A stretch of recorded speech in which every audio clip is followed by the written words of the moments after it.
We all like to think of ourselves as calm, composed individuals who can handle challenges with grace. I always believed that about myself.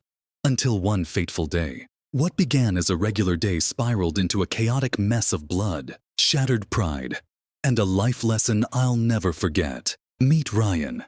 Ryan wasn't your average coworker. He was the kind of person who seemed to thrive on chaos. The office clown who didn't understand boundaries, whether it was leaving a smelly sandwich in someone's desk drawer or playing pranks on the IT team. Ryan was infamous for his antics. People tolerated him, but no one genuinely liked him. Then there was me, Ethan. I was the quintessential good guy in the office. Always on time, always polite, and always getting my work done without fuss. I avoided drama like the plague and prided myself on staying professional. But lately, something had been bothering me. My locker, where I kept my personal items, had become the target of a series of pranks. Every day, I'd find it tampered with. Papers shuffled, sticky notes with crude jokes, or small items misplaced. I had my suspicions, and they all pointed to Ryan. At first, I brushed it off. It's just a joke, I told myself. Don't let it get to you. But as the pranks continued, my frustration grew. It wasn't just about the inconvenience.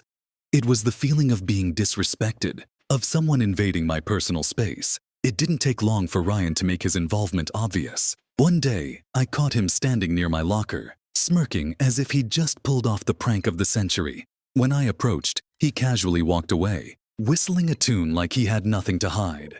Every time I saw him, my irritation grew. He'd laugh with his buddies about lightening the mood in the office, making snide comments about how some people, like me, needed to loosen up. It was infuriating. I wanted to confront him, but I didn't have any concrete proof. What if I was wrong? What if it wasn't him? The fear of making a scene held me back, but my patience was wearing thin. By the time Friday rolled around, I was already on edge. A stressful week of tight deadlines, difficult clients, and endless meetings had left me drained. All I wanted was to grab my stuff and head home. But as I approached my locker, there he was. Ryan, with his hand on my locker door, grinning like he owned the place. "Hey, Ethan, just making sure everything's in order," he said with mock sincerity. That was the last straw. Before I even realized what I was doing, my hand shot out. The slap echoed through the room, silencing the usual chatter. Ryan stumbled back. His smirk wiped clean off his face. For a moment, everything was still. Then, chaos erupted. Blood trickled from Ryan's mouth, and something small and white fell to the floor. A tooth. My heart sank. "Ethan, what the hell?" someone shouted. "Did you just hit him?" Another gasped. I stood frozen, my hand tingling, my mind racing. I couldn't believe what I'd just done. The office staff gathered around, their voices a blur of shock and outrage. Ryan clutched his face, glaring at me with a mix of anger and disbelief. Our manager, a stern but fair woman named Susan, arrived within minutes. She looked at me with a mix of disappointment and disbelief. "Ethan, my office, now." The walk to her office felt like it lasted an eternity. Once inside, she closed the door and stared at me. "What happened?" she asked, her tone calm but firm. I tried to explain.